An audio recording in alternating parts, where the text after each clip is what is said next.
wizard.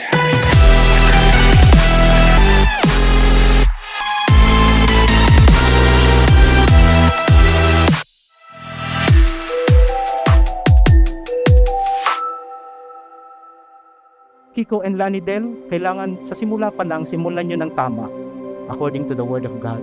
Okay? Kailangan i-cultivate nyo itong God-given role na binigay ni Lord sa inyo ngayon as husband and wife. Kasi uulitin ko, ito ang key, ito ang most basic para maging harmonious ang inyong relationship and strong ang inyong future family. Eros, come here. Sit. Sige, saan ka? Sita po. Actually, nilulook forward niya yung araw na to kasi nag-uusap kami na siya'y maglalakad sa akin. Kaso ngayon, pero masaya naman na po ako kasi siguro yung 19, yung pagkawala niya, nakausap ko siya sa panaginip. Sabi ko sa kanya, okay, ba talaga siya doon? Tapos pinakita niya sa akin yung katawan niya. Sabi niya, okay naman daw. Hanggang kuya. Starting this day, ikaw na bahala kay ate. Wala na si Papa to be the guide. Pero alam ko naman na you'll do it eh. Ilang years na din mga kayo.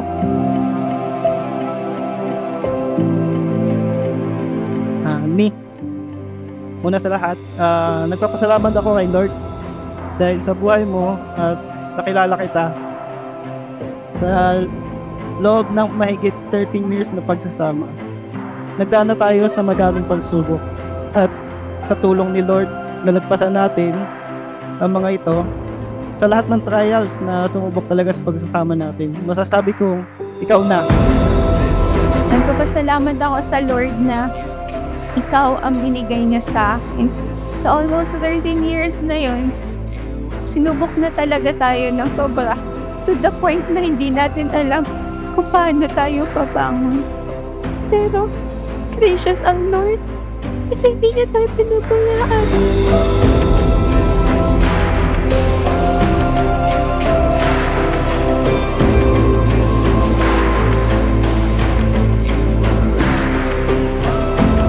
Kiko and Lani Del, here the scripture says in Ephesians 5:21, submit yourselves to one another because of your reverence for Christ. Kiko and Lani Del will honor their parents and guardians who have done so much for them.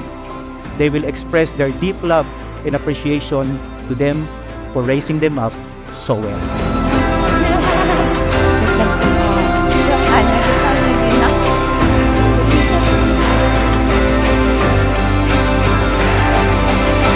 Nakita ko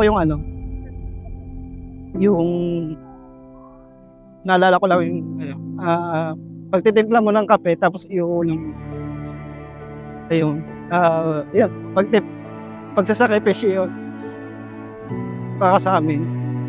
Inda, salamat po kasi kayo po ay napaka-selfless sa pag-aalaga sa Papa at sa pagpapalaki po sa amin na maayos. Ayun. Thank you.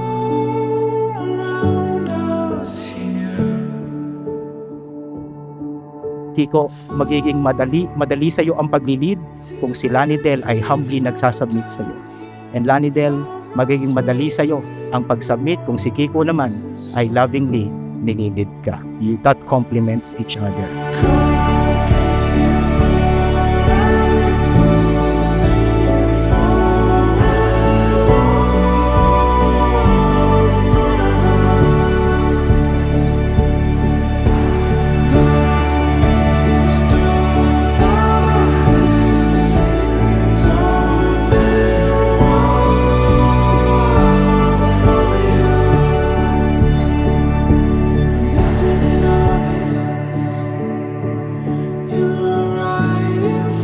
Ikaw na talaga dahil hindi ka bumitaw kahit anong pagsubok ang dumaan sa atin at lalo tayong pinagtibay at pagtitibayin ni Lord. Hindi ko alam kung kung hindi mo ko tinawakan. Napangako ko na hindi ako bibitaw. Gano'ng kahirap, gano'ng kasakit.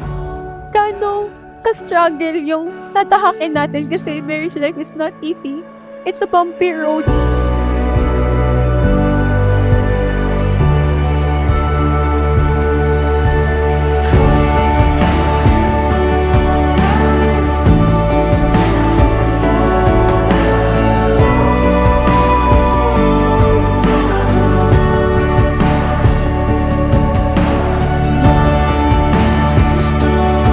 Katulad ng pinangako ko sa'yo dati pa na hindi kita iiwan. Patuloy kong pangahawakan yon at tutupadin na mahalin, iingatan ka ngayon, bukas at magpakailanman. I love you. Nick.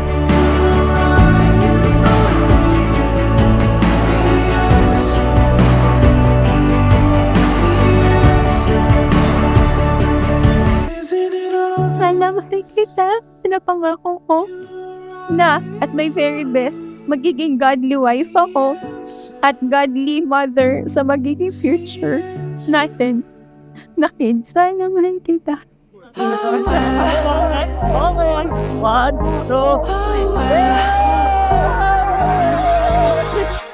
떠올린 네 생각에 머리가 좀 복잡해 깨질 것만 같아